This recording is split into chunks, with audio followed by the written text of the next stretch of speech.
He's editor-in-chief of Breitbart News and a New York Times best-selling author. And on this podcast, he brings deep research, prescient analysis, and world-class guests. He's Alex Marlow, and this is The Alex Marlow Show.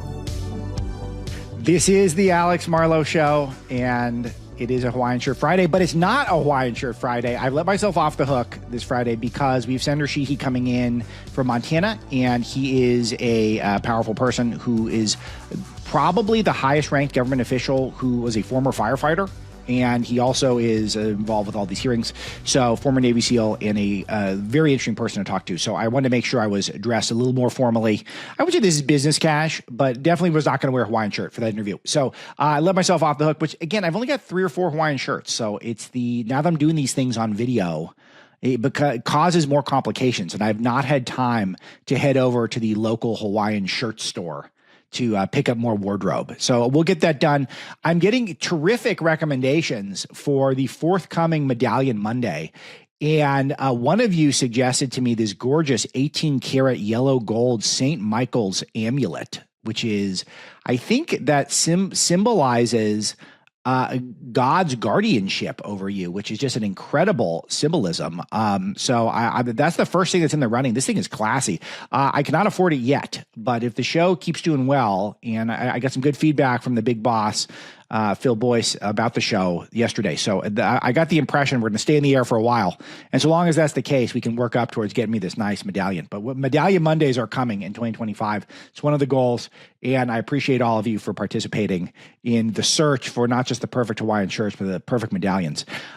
We have a ton of news today. I want to tick off a couple of urgent ones before we go to my interview with Senator Sheehy, and then I will give some more commentary on the confirmations that are going on, all of which are going well, which is bittersweet because there's less urgency because they are going so well. And I'll talk about some of that. But we get some breaking news as we launch into the show. Donald Trump's inauguration has been moved indoors due to freezing temperatures. Crazy, right? It'll be interesting to see how the left tries to blame this on global warming. They try to blame the fires on global warming, but they weren't prepared for it because, hey, part of global warming is not preparing for global warming, I guess. And now we're moving the inauguration indoors. Trump posted this to Truth Social. I've not read this, so let's see what he says. We're reading together for the first time. January 20th cannot come fast enough. Everybody, even those that initially opposed a victory by President Donald J. Trump and the Trump administration, just want it to happen. It is my obligation to protect the people of our country. Before we even begin, we have to think of the inauguration itself.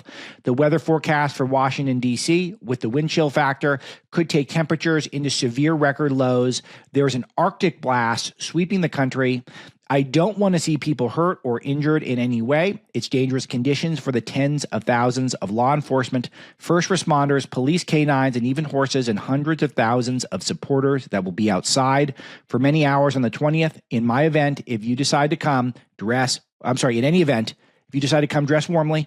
Therefore, I've ordered the inauguration address, in addition to prayers and other speeches, to be delivered in the United States Capitol Rotunda, as was used by Ronald Reagan in 1985, also because of very cold weather. Great point. I did not know that. The various dignitaries and guests will be brought into the Capitol. This will be a very beautiful experience for all, and especially for the large TV audience. We will open Capital One Arena on Monday for live viewing of this historic event and to host the presidential parade. I love this. It's great stagecraft. Like, he gets it. First of all, people are going to be miserable. It's going to be not as celebratory of an occasion. There's a level of those of you who don't spend time in the cold that I always think of how there are levels where it's sort of fun when it gets cold and then you bundle up. And then there's a level where it's uncomfortable even when it's bundled up. And then there's a certain level where it dips into, this is actually dangerous, and I feel like I really should not be outside, even bundled up.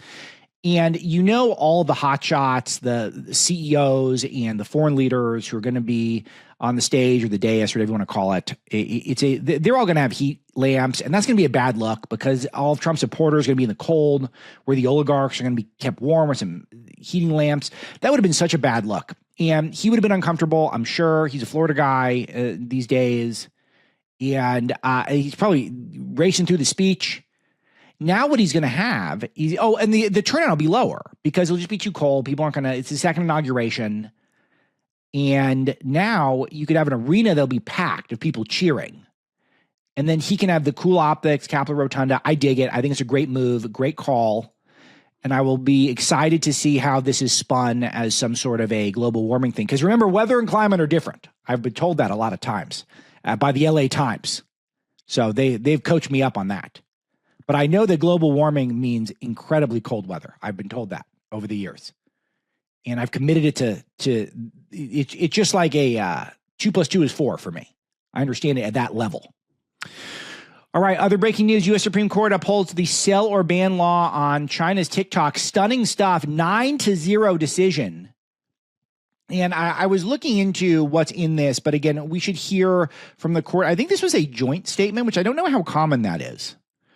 But let me read to you from some of this. We are conscious that the cases before us involve new technologies with transformative capabilities. The challenging new context counsels caution on our part. As Justice Frankfurter advised, the great Frankfurter, 80 years ago, in considering the application of established legal rules to the totally new problems raised by the airplane and radio, we should take care not to embarrass the future. A TikTok user's content feed is also shaped by content moderation and filtering decisions. TikTok uses automated and human processes to remove content that violates the platform's community guidelines. TikTok Inc.'s ultimate parent company is ByteDance Limited, a privately held company that has operations in China.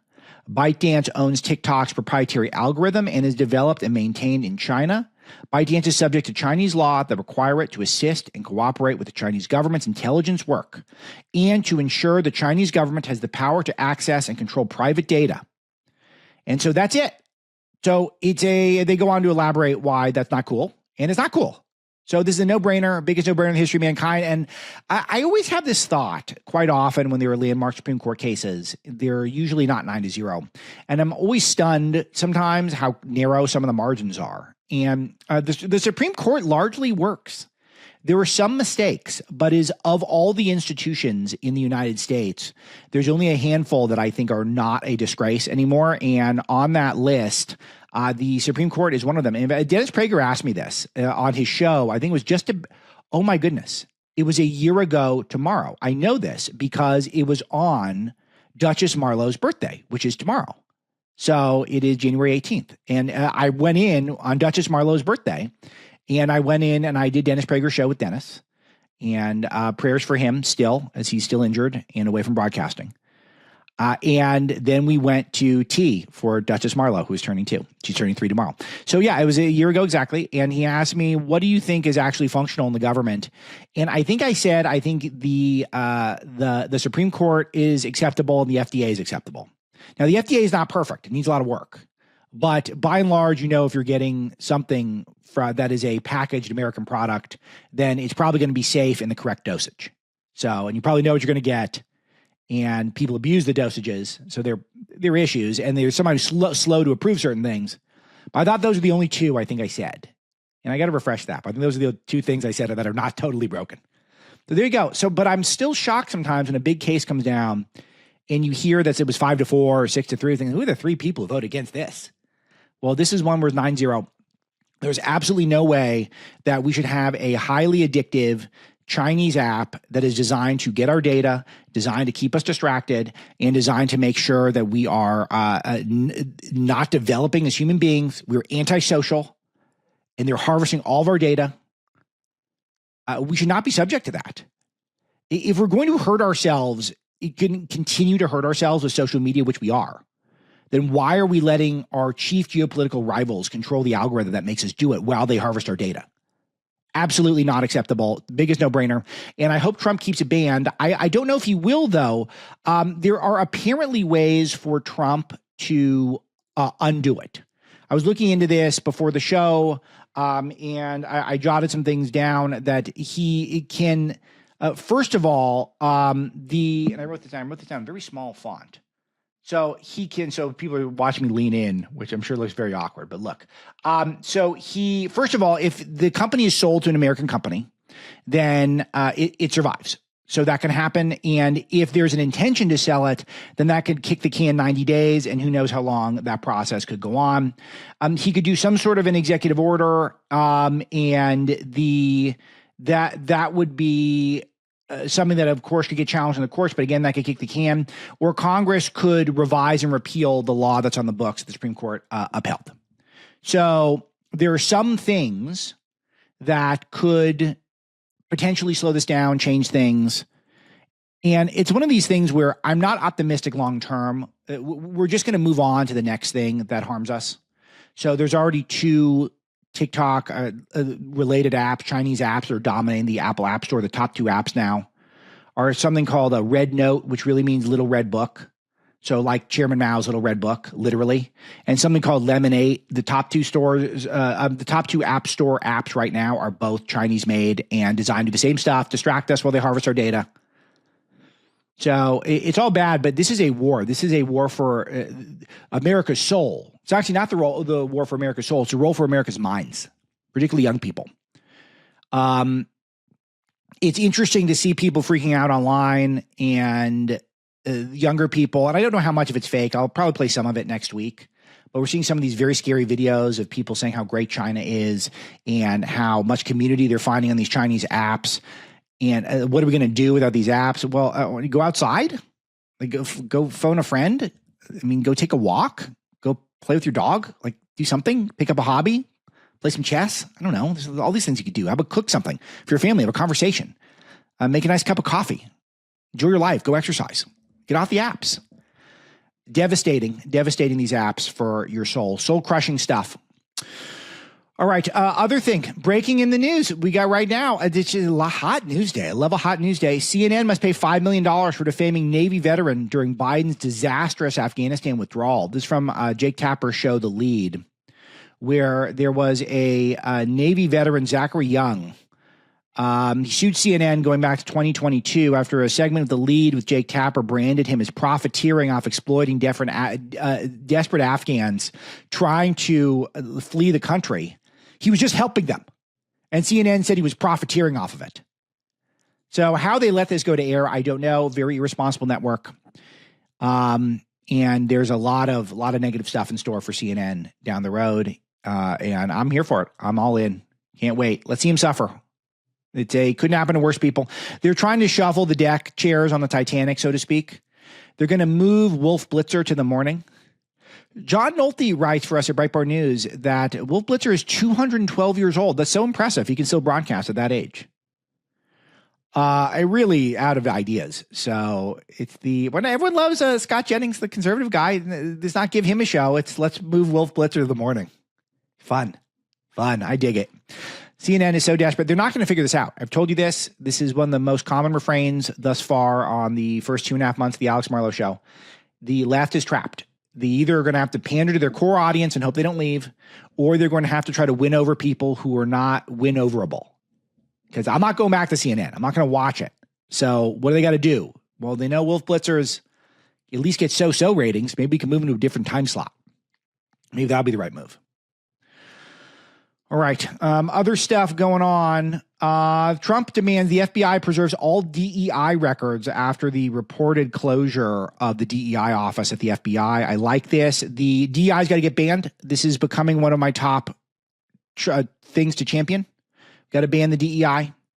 And Mark Zuckerberg now is blaming former Facebook COO Sheryl Sandberg, famous for her Lean In book. Very close friend with Kamala Harris.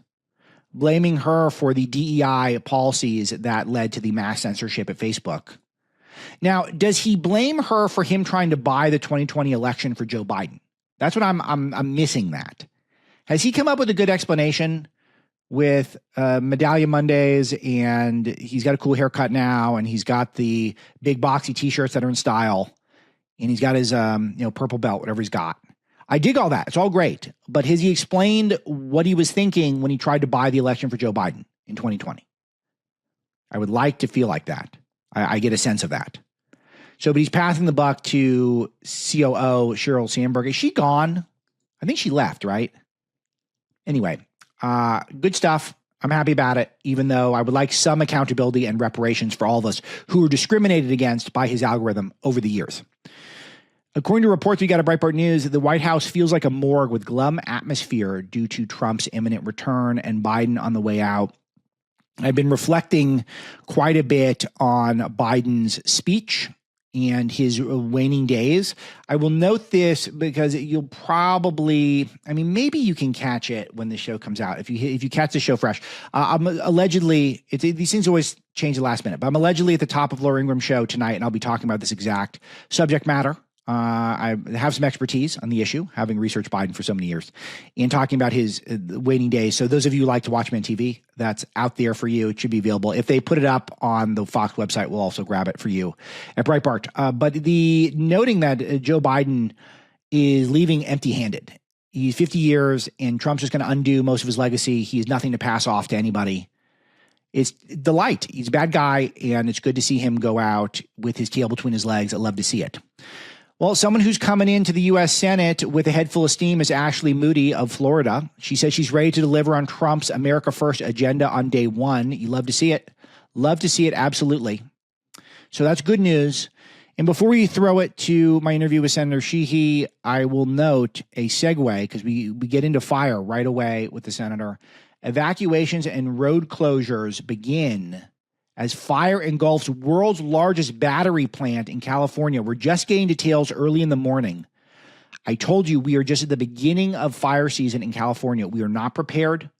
We're behind 15, 20, who knows, even 30 years of fire preparation. We're going to be stretched and strained on resources. Gavin Newsom might act like he knows what he's doing, but he does not. More on that on Monday's show, and I'll play in some more Newsom content for you. Make sure he gets held accountable. I'm afraid he's not getting held accountable. I said this on yesterday's broadcast. I'm afraid he's not going to get held accountable to the degree he should. So there's a new fire, and I don't know if this is the same type of stuff, brush, or if it has to do with the batteries, which are very dangerous. The Tesla fires that we always report on. Of course, that's my suspicion, but I don't have full details as I'm on the air today, but we will track those down for you, Breitbart.com, and you can get more. But imagine that confluence of events, the lack of preparedness, the electric battery fires, and the California's unpreparedness. Monterey, California, one of the most beautiful parts of the world, literally. It's not good images that I'm seeing here. All right, so we'll be tracking that for you. That's all I got to say. Okay, so I want to get into my interview with Senator Sheehy. He is an amazing guy. He was a former Navy SEAL. Or is it current? I got to look this up. I always think about this. And he was an aerial firefighter. He's the new senator from Montana. Super interesting human being. He's got 4 kids. And is super sharp, but why am I teeing it up this much? Let's just hear from him. Here's the interview. All right. One of the guests I've been trying to get on all week, Senator Tim Sheehy. He's senator from Montana, former Navy SEAL. Or I guess maybe you're always a Navy SEAL. I don't know. Senator, you'll have to tell me on that one. And also a aerial firefighter, making him an ideal person to speak to in this week of news. Senator, first of all, congrats on the win and the new gig. Are you liking it so far? It's just getting going.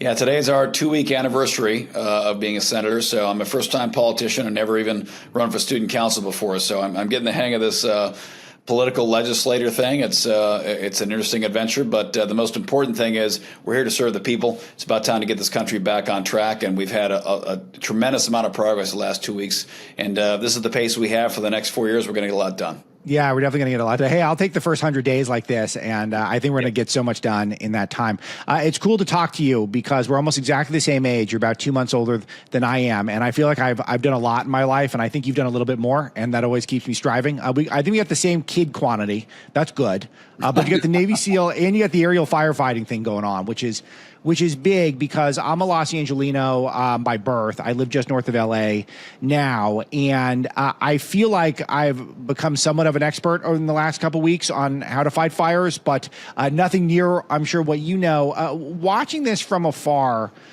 I want to look at, first of all, what did you had to have seen a lot of logic to how this happened, how the fires broke out, given the government incompetence, given the nature of the desert that we live in, that we like to pretend is not a desert. But then react to, first of all, the lack of preparation, and then the response from your vantage point. What went wrong? Everything. In December, I wrote an op-ed actually about that encapsulated a lot of what we're seeing now. I even wrote a book about it called Mudslingers. All the proceeds go to wildland firefighters. I don't make any money off it, but in all these for Misty, years. let's make sure we get that in the show notes. I want to make sure people pick this up. Yeah, go ahead, Senator. It's not just me saying it. It's the entire wildland fire community has really been screaming from the rooftops for years that we are entering an era of complete unpreparedness for these type of disasters. Just look at the last 18 months. Lahaina, Maui. Remember, that was wiped off the map, 100 people killed. In December and November, we had fires burning in New Jersey. Last year in February, March, we had the Smokehouse Creek fire in Texas, largest fire in Texas history, second largest fire in American history. And then, of course, now we're seeing literally downtown Los Angeles, L.A. burning to the ground in front of us. And unfortunately, unlike a hurricane, this isn't some massive cataclysmic storm that we can do nothing about. These are threats we can prepare for and can fight and should be much better at what we're doing. And what we're seeing in LA particularly is the confluence and culmination of decades of wrong-headed policies that have put common sense on the back burner and instead prioritized a bunch of really goofy priorities. For example, all the environmental advocacy groups that have hijacked our public lands and hijacked our public lands policy and our nature policy to basically say we're going to put the needs of some obscure endangered snailfish or the spotted owl or the smelt above the basic core interests of our communities. And when we start talking about Alex, America first, it's always billed as this isolationist, nationalist, machismo policy. No, what America first just means is it's not too much for the American people to ask for their government to put their needs first. And the first priority of any government is to protect the safety of its people. In Maslow's hierarchy of needs, the first thing is I'm alive, I'm safe. And we've obviously failed at that. LA's failed at that. Tens of thousands of homes destroyed, wiped off the map. So, the amount of things that went wrong here were many. So many brave firefighters on the ground putting their lives on the line. We respect them and pray for them and have their back 100%. But most of these, the dichotomy between structural firefighting and wildland firefighting is incredible. Structural firefighters, in the community is when you dial 911 where you're sitting right now, within 5 minutes and 20 seconds, a fire engine will be at your front door ready to fight a fire if you report one. And that's a code that was developed over decades after the great fires of the 19th century when Chicago burned to the ground, Kansas City. Every city had a great fire in the 1900s. And after those fires, they said, you know what? We're not going to let this happen again. We're going to stand up fire departments. We're going to have fire hydrants. We're going to have building codes. We're going to stop, hanging wires from roofs. We're going to run them through conduit. We're going to make our cities fire safe. And we're going to have professional, well-trained firefighters ready to respond. And when that happened, civilian and firefighter deaths over the course of the 20th century dropped by 80% because we adopted the National Fire Protection Association codes that dictated rapid response to wildfires, rapid response to structure fires, quick and effective, trained professional firefighters who get paid a living wage, and proper equipment and proper codes. Do you know what codes govern wildfire response in this country? I'm guessing not many. Zero. None. Yeah. There isn't. Right. We don't have a standard response time. We don't have a standard requirement to say you're putting teeth on something I've been sharing with the audience is that my life growing up in LA and going to school in California and stuff like that is constant. You're in a fire zone. You're blocking a fire escape. You're in the fire lane. You can't park there to go get your teriyaki chicken bowl for 90 seconds because the fire's going to break out. Senator, I'm flammable. If I'm sitting in front of a fire escape, I'm going to get up and I'm going to run if the fire breaks out. And I've been told that 20 times growing up around here. And then a fire breaks out and no one knows what to do. Everyone throws their hands up and goes, hey, well, the locals will figure it out. No, the state will figure it out. No, the city will figure it out. We weren't prepared at all in the slightest. And we just painted we painted red paint over all these curbs all over the state and did nothing. That's exactly right. And the worst part about it, Alex, it's not a Pearl Harbor moment where the first time it ever happened, nobody saw it happen. This has been happening all the time. Paradise, California, wiped off the map. Lahaina, Maui, wiped off the map. As I said, all the other fires I listed, as you well know, being a Californian, every summer, smoke-choked valleys, people evacuating. This threat is not a one-time, out-of-nowhere typhoon. This is something that happens every single year for decades, and there's no excuse not to be prepared. And I think for those of us in the industry, we were more prepared about 30 or 40 years ago. We had a far more supportive environment for what we call full suppression, which is when we basically have a lot of helicopters, a lot of airplanes, a lot of firefighters ready to go. We've seen a massive decrease in suppression preparedness in the last 30 years, basically because the enviros have taken over and said, nope, fighting fire is bad. A great example, a great specific example. Water additives to fight fire.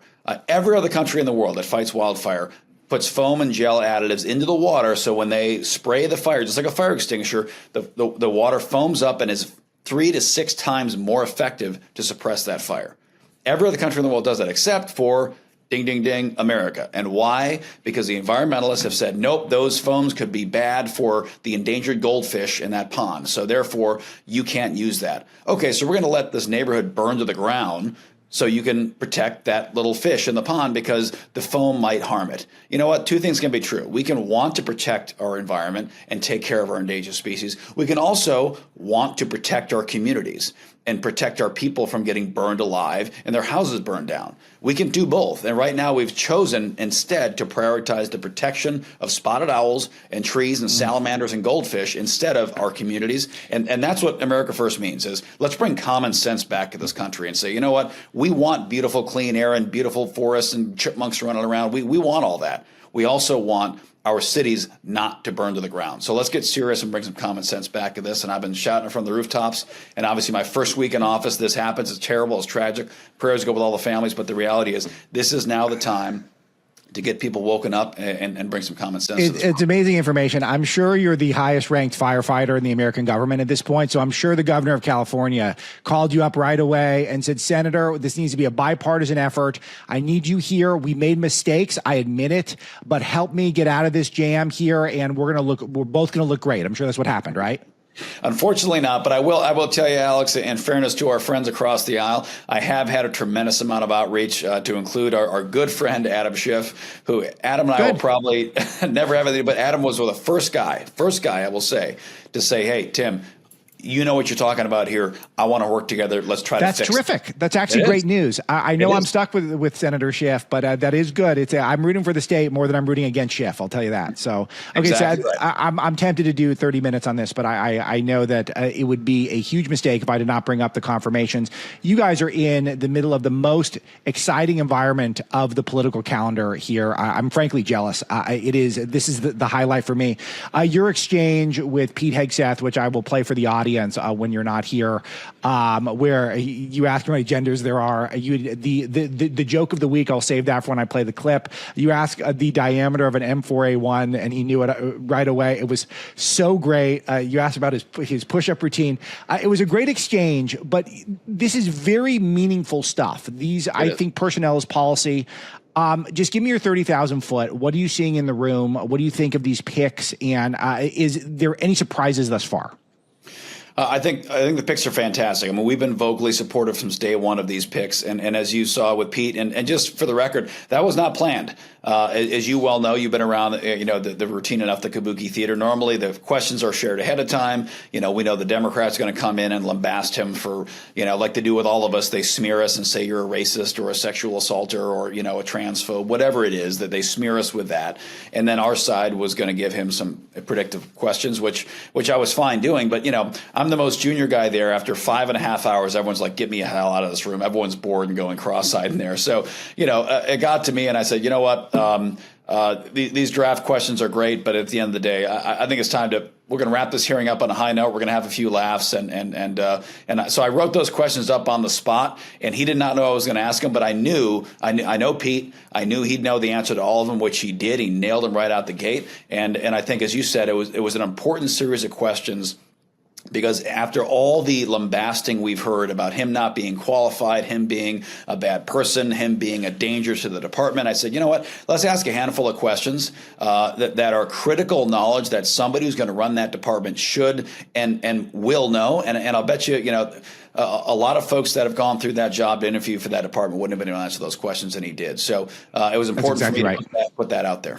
Yeah, that's exactly right. And I'll just I won't take more of your time with it, but I'm going to explain to the audience why I think it was actually a brilliant line of questioning, because it did expose that he actually has the real knowledge and experience necessary to actually have this job, and not just a bunch of money that he made with other defense contractors leading up to the job, which seems to be the qualifications of some of his predecessors. So very happy about that. But you think Pete's doing well? I mean, again, I can't read Senator Murkowski's mind. I can't read John Curtis's mind. There's a few people out there that I have no idea where they're at.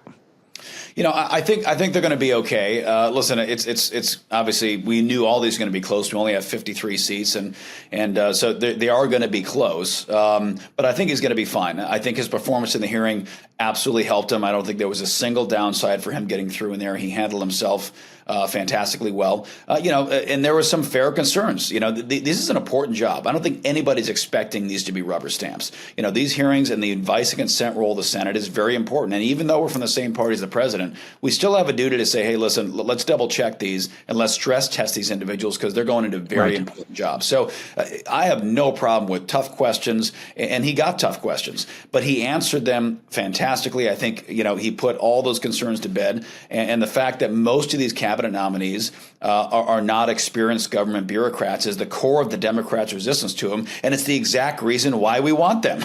That's because right. Exactly the status quo is what's led us to $36 trillion in debt, 20 million illegal immigrants, wide open border, global wars all over the place. Afghanistan, Iran emboldened, all these Harvard, Kennedy School, Georgetown, War College, highly curated Oxford grads. Guess what? They put it right into a cul-de-sac and then backed into the mailbox and knocked it over.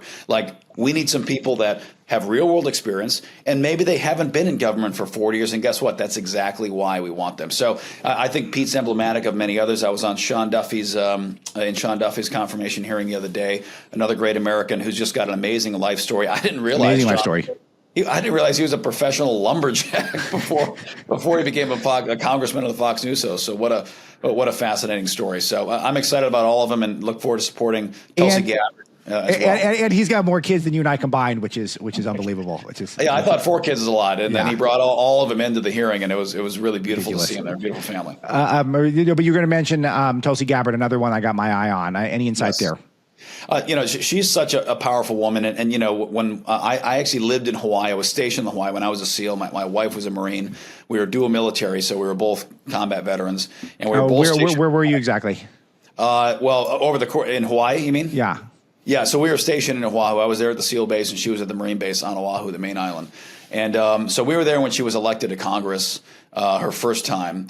And even though she was a Democrat, my wife and I are both conservative folks, we were like, man, you can tell she's a sharp lady, well-spoken, also combat veteran, which is very important to us. As military folks like to see other combat veterans in office. And the fact that she was running for office for us, that's a net positive. We were very happy with that and impressed with her then. And then obviously seeing her evolution since then, just an incredibly sharp, articulate woman. And I think she's going to do a great job. Again, she's going to get the Pete treatment. They're going to go after her for, flying to Syria and having a discussion and trying to figure out what's going on during the amidst of great power competition between the U.S., Russia, and many other regional players. Syria has been a proxy battleground for the last 20 years.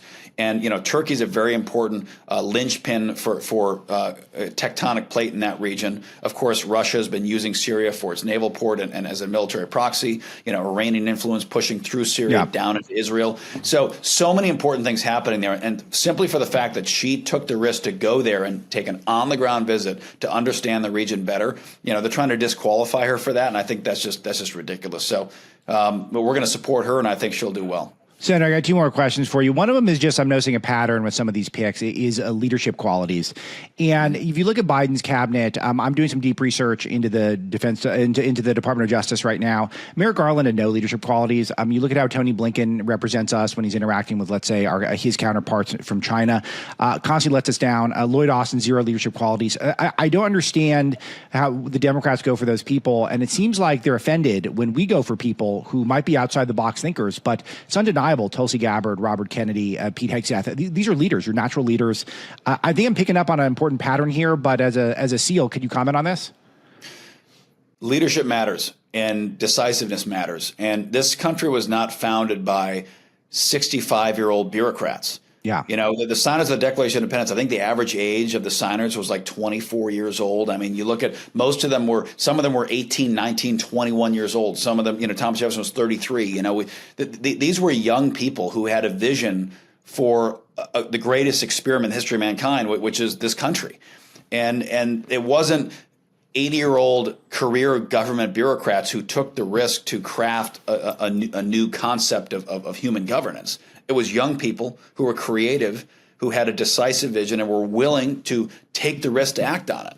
And, we've drifted away from that, especially in the last 50 years, the Cold War era of this kind of era of intelligentsia, where we're going to get highly educated, highly qualified, very experienced, bureaucrats to run the government. This technocrat concept, which, Obama put that on afterburners, and, Biden just took it a whole level further. This whole technocrat outlook where we need these people who've really never done anything else in their life other than be involved in government policy. And the downfall of that is exactly what we're seeing. And the results are laid bare. Afghanistan, disaster, 36 trillion in debt and growing rapidly, disaster, wide open border, 20 million illegal immigrants. We have foreign policy crises around the world, record inflation, record interest rates. I mean, pick a category that's going well and show it to me, because I don't think there's any of them. And we've been led there by people who are apparently so highly qualified to be doing it. So I think, to your point exactly, leadership matters.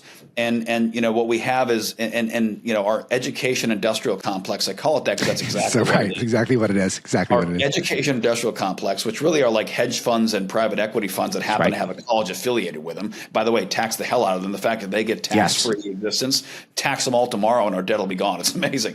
I exaggerate, of course, but but great the point idea. is, full endorsement.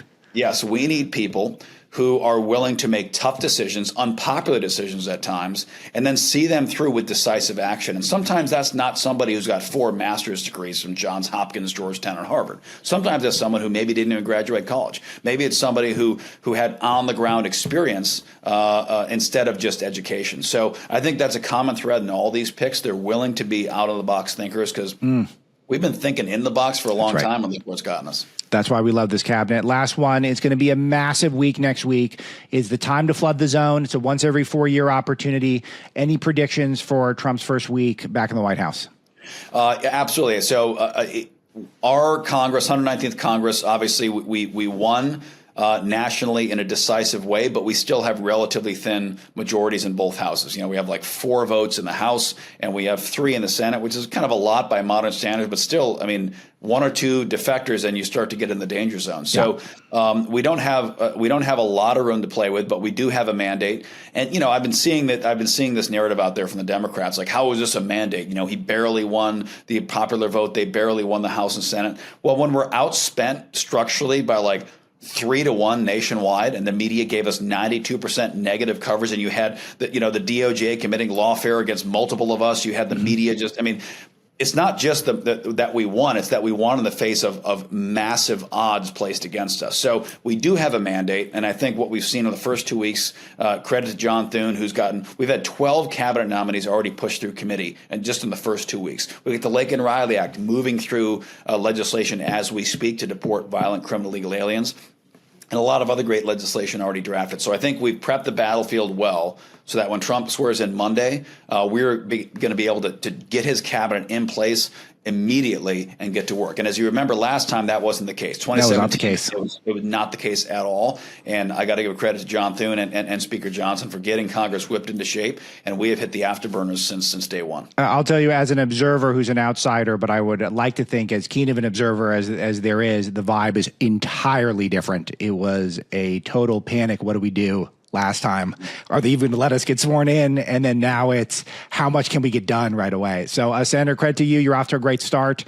And thanks for the entertainment and the wisdom today. Appreciate it. And hopefully we can do this again. Absolutely. Keep in touch. Have a great weekend. You too, Senator. Thank you. All right, folks, pay attention, because this is as serious as it gets. Kamala Harris and Joe Biden may be racing to lock in radical policies before Trump takes office on January 20th. I've been saying this. Joe's going to do some last minute stuff. It's still a possibility. And they're not just winding down, they're cementing their control. Biden's already signed Executive Order 14067, and the banks are actively testing a government-controlled digital dollar right now. This isn't about modernizing currency, it's about total control, and they want to track every dollar you earn, save, and spend. Every single one. And here's the kicker. Once the system's fully implemented, it'll be nearly impossible for Trump to undo it. The radical left and their global elite allies will have a permanent grip on your financial life long after they're out of power. Trump's called this a dangerous threat to freedom, and J.D. Vance warns it could be a total government control over your finances. Folks, this is real. It's happening right now, but you're not powerless. My friends at Priority Gold have created a free wealth preservation guide to help you fight back. It lays out 3 critical steps to shield your savings from this overreach. If you text FREEDOM to 24999 right now, you get your free guide. That's FREEDOM to 24999, or you can visit PriorityGold.com.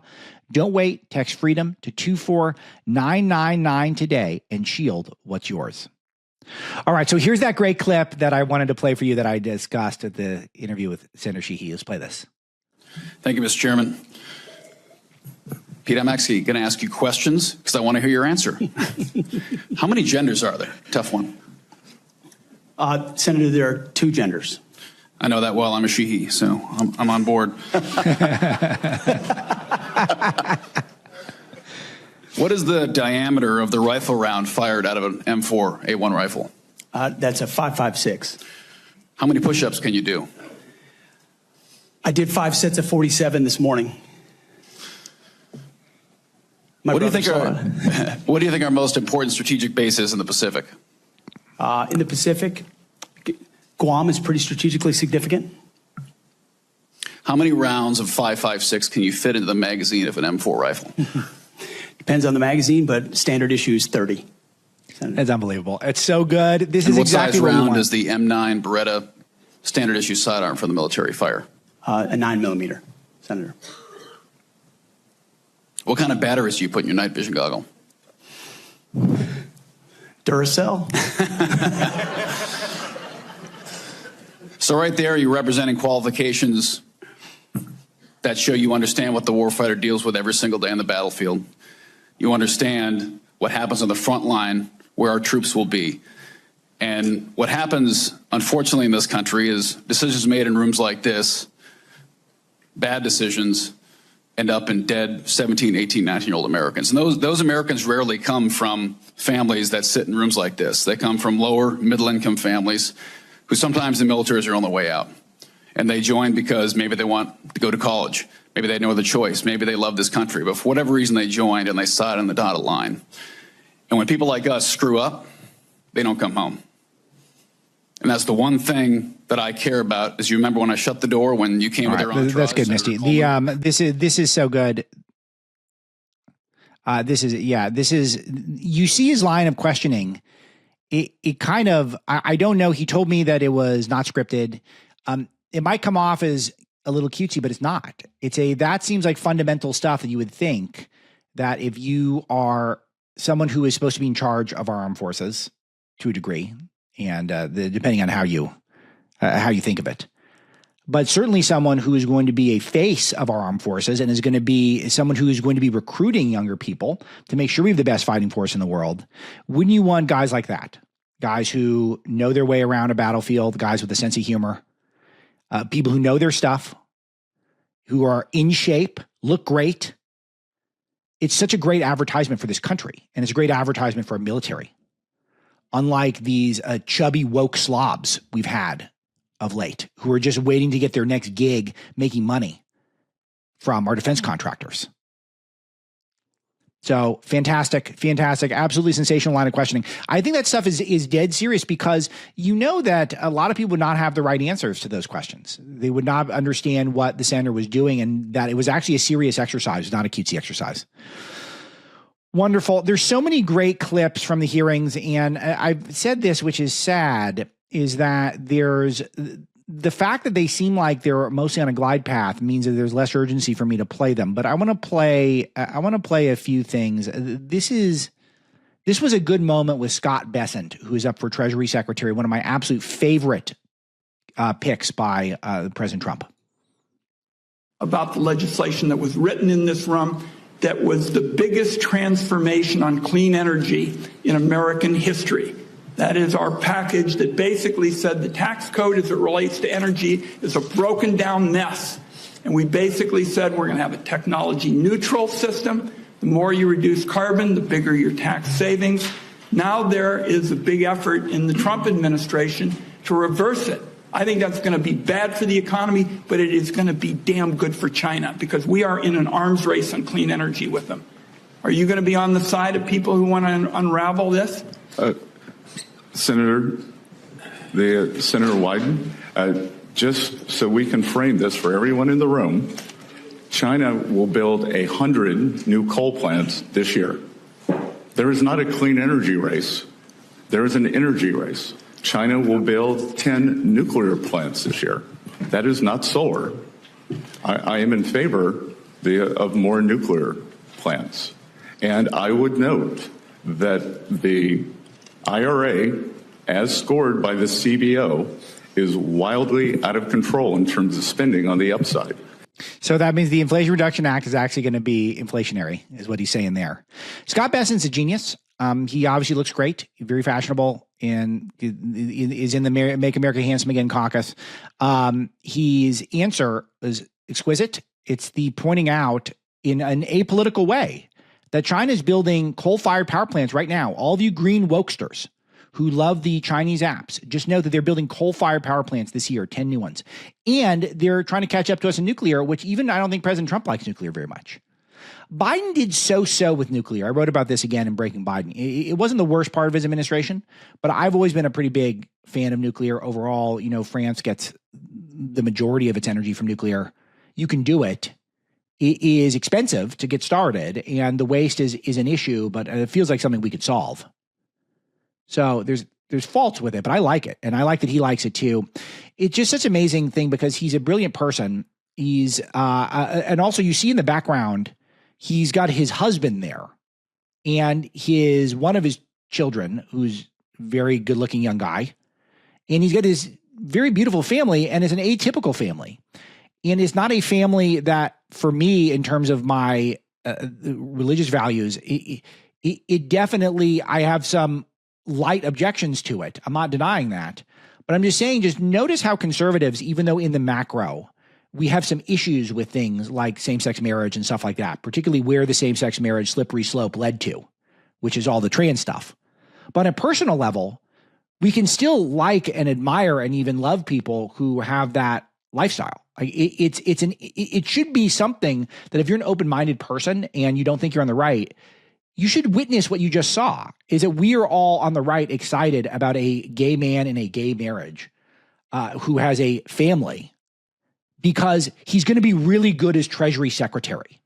And who he loves is irrelevant to us. It is not even up. It's not even a discussion. I only bring it up because they cut such a striking picture. So it doesn't make a difference to me so long as he's a great Treasury Secretary, and he is absolutely the best pick to be the Treasury Secretary. And you could see it in how poised he is in that answer. It's a terrific answer. So couldn't be more excited about that pick. Let's see. Oh, I want to play this clip of Bernie Sanders. This China came up with Bernie Sanders talking to Lee Zeldin, who's going to run the EPA. Let's play this. I know it's fashionable to be beating up on China. It's good politics. They are now the major carbon polluter in the world. We have historically had that role. We're now number 2. We're not going to solve this crisis without working with China. Are you and hopefully your colleagues, if you are confirmed, prepared to work with China to try to lower carbon emissions? Senator, on many different issues, it is important not just to be working with nations that we are the strongest aligned with, but to also be in communication and engaged in dialogue with countries that might be considered competitors and also our greatest adversaries. You can pause it, Misty. I'm smiling if you guys are watching this streams. I'm smiling, and I'm smiling because there's nothing. What can Lee Zeldin say to this? His head's got to be swimming. So I'd be thinking, Senator, you're the ones who are obsessed with the climate, and you've also not. The Democrats have been so soft on China for so many years, and we've enriched China in so many ways. And they're the ones doing all the polluting, and they're unreasonable. They're very tough to deal with. So are we going to work with them? I mean, are they going to work with us is the question. Are they willing to take some strides to try to make sure that they're not polluting too much? Because clearly they're not. And we've got our heads in the sand because we're just talking about solar panels, and they're out there building coal-fired power plants right now, polluting the world. It's funny. It's amusing to me. Democrats are so confused. All these ideas are going to fall out of style because we're better on the ideas. We have more nuance. If you listen to any of these guys talk on our side, they're to much more nuance in terms of their opinions, in terms of their ability to be reasonable about where we're getting our energy, the urgency to get energy, the future. They're not wedded to one solution more than the other. They're just trying to figure out what's going to get us to energy independence and what's going to make America thrive. So I feel very good about the cabinet picks. I have so much that we didn't get to. Are we going to have to make these shows longer? Maybe we will. Maybe we'll have to do more shows. Maybe add a Sunday show or something. It's good, though. That's a good sign. I'm getting frustrated. Not enough hours this week. I had a great clip of Colbert talking about how he thinks Trump could take him off the air. It's just such delusions of grandeur. I got a Kristi Noem clip I didn't get to. I want to talk more about Joe Biden's terrible speech. All right, we'll let Joe play us off in the sunset if they'll let me. Can we play this one? This is Joe saying goodbye one last time. So let's preserve this secret place for our time and forever, for the benefit of all humanity. Thank you very, very much. And there he goes, off into the jungle. 50 years. Sayonara, Joe. The next time you hear from me, Donald Trump will be president of the United States. How cool is that? Looking forward to a incredibly interesting week next week. Aloha at alexmarlow.com. I got some great emails and medallion recommendations. Can't thank you enough for those. Thanks to producer Misty for bearing with all my antics this week as well, and all of you in the audience for killing 10,000 friends and family members about the one and only Alex Marlow Show. We'll talk to you next week.